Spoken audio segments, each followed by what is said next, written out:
Yep, more problems.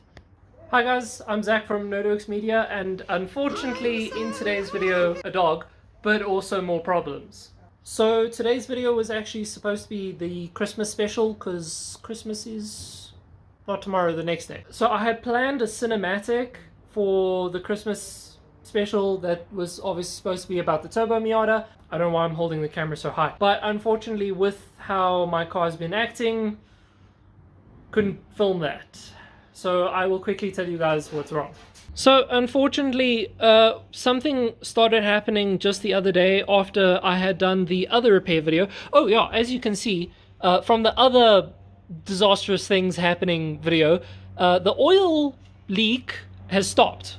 There is no more oil leak, but now there's other issues. So unfortunately, I was basically just driving the other day, and then it would just randomly cut out sporadically at kind of any RPM. Now, at first we thought it could just be that it was overfueling, so we double checked the fuel pressure. I actually ended up taking the car to Callum because I had to fiddle with the fuel pressure because my car was refusing to idle properly at one point as well. So I had to make it run super rich, and then it was running fine, and then it was running wrong again, so then we had to turn down the fuel pressure.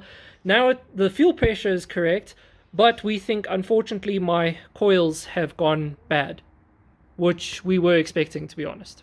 So when we turbocharge the car, these cars are known when turbocharged, especially pushing the horsepower level that I am, they are known to go through their coils. It's a thing, it's fine, I understood this. I was just hoping that I'd get more than a couple of weeks out of my stock coils, because these stock coils can, I've heard stories of them lasting complete years completely fine. Basically, these coils just can't hold the charge, and it kind of means that these coils are on the way out. Unfortunate, but it kind of is what it is. So my coils started to cut out. It was struggling to like do anything. Like anytime I was driving it would just like randomly have like hiccups, I want to call it. That's kind of what it felt like, and that was bad. But then I took the car through to Callum. He changed some stuff on the tuning so that the coils would run a little bit colder, because I thought the coils were maybe overheating. So he turned them down. I haven't really had issues with that anymore. It is still an issue. The coils are definitely on their way out still, but it's a little bit better. Unfortunately, as I got home from Callum after he had tuned it, another problem started. Basically, I was sitting at a set of lights, and then all of a sudden I started hearing what sounded like pieces of metal chunks or like a loose bolt being rattled around and like thrown around, which, as you can imagine, scared the living shit out of me because I was terrified of rod knock. Now the car still drives pretty smooth, so I doubt that it's rod knock. Also, rod knock has a particular sound, and this doesn't sound like rod knock. Rod knock also gets more aggressive depending on the RPM.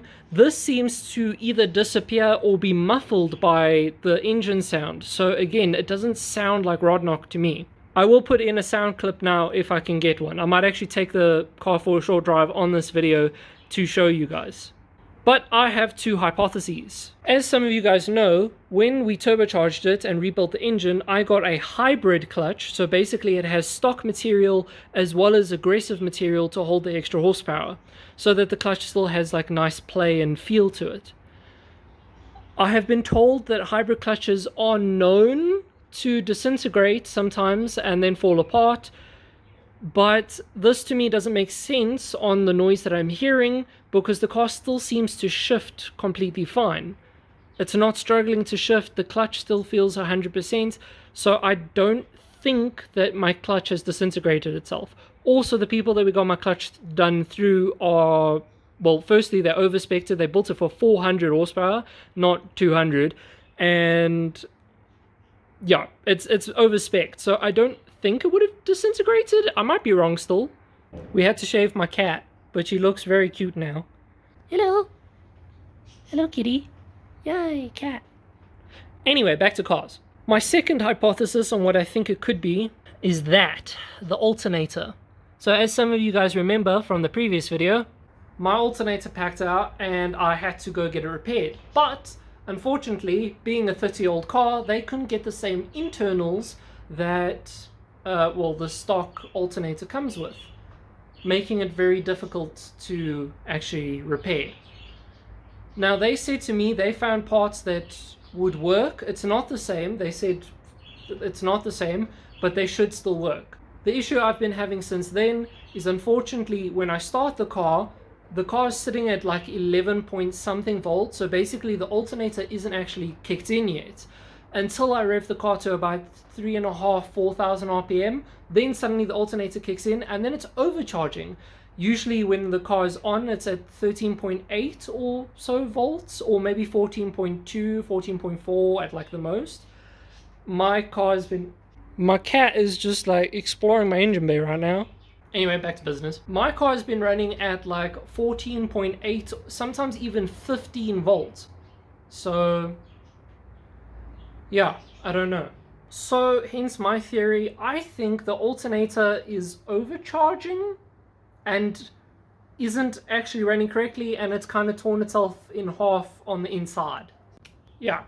So I'm going to see if I can save my phone camera somewhere, and I'm going to turn on the car, see if I can get it to make the noise, because perhaps you guys could help me identify it. I also need to take a video to show Callum, so Callum knows, and Callum can help me identify it. Okay, we're going to start it, and we're going to see if I can get anything to make some noise. If it blows up, just know that I'm going to be very sad.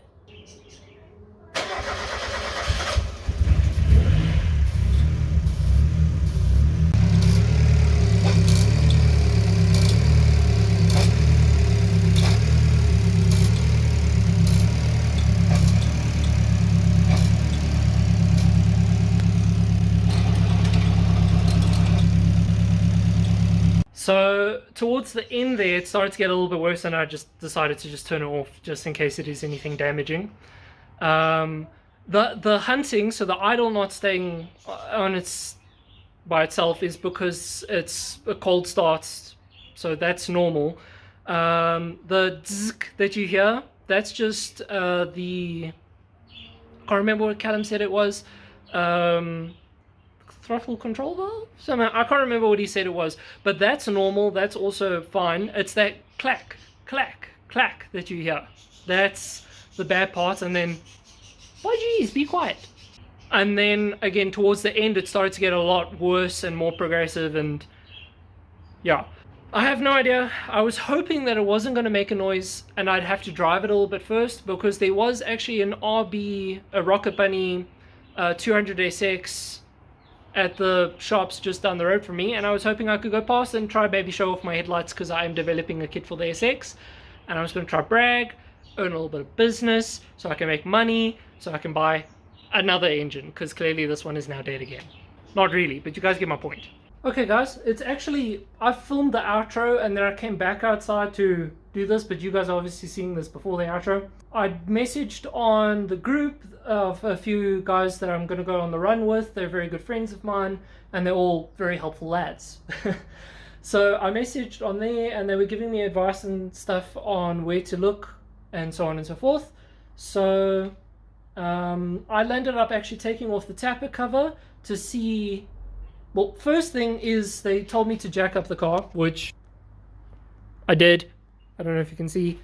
I did with that tiny little jack there and stupid little jack things that it was terrible. Anyway, I jacked the car up, and then they said to lie underneath and listen on top and see where the noise is coming from. And I located, it sounds like it was coming from pretty much dead center of the engine. So it basically sounded like it was coming from here, to be exactly honest. But we had a good listen and stuff. Eventually my dad actually came through, and my dad came to see if he could find out. I pulled off the tapper cover and I tried to look, because so there's the cams and stuff, then the cam gears actually sits in front of like a layer. I don't know how to describe it. And then the block, there's like a small little space, and there's just like plastic Tupperware.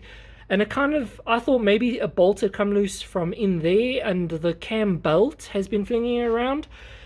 It wasn't, and I can't really see, but I did take this off and I looked down, I couldn't see anything. The belt looked fine, the cams looked fine, everything looked fine.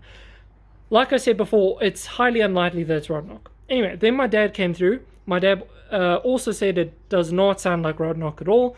Then he landed up taking not that one, but a metal pole, and just putting it, like resting it against certain things to try listen to it. And we put it against the injectors, and you can hear the injectors. The injectors are noisy, as we know, though. That's not the noise that we're trying to chase after. It's that weird knocking noise. And it sounds like, and we can kind of half feel it from the alternator. So my dad thinks, and I actually messaged Callum as well, and he also kind of agreed.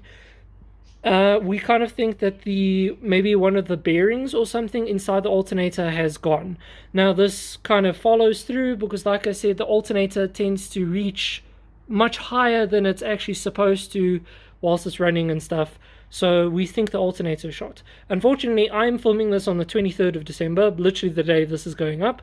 So the likelihood of being able to tear out this alternator and give it to somebody to fix is unlikely. Also, most businesses close between the 25th of December and the 1st of January, so the likelihood of me unfortunately even making my run is unlikely. But yes, that sounds... We currently think that it's the alternator that's causing more issues. But yeah, until next time, guys, I hope you enjoyed this video. I hope you found this video entertaining, because now you're going to try help me fix my car. There we go. Something like that. Until next time, guys. Cheers.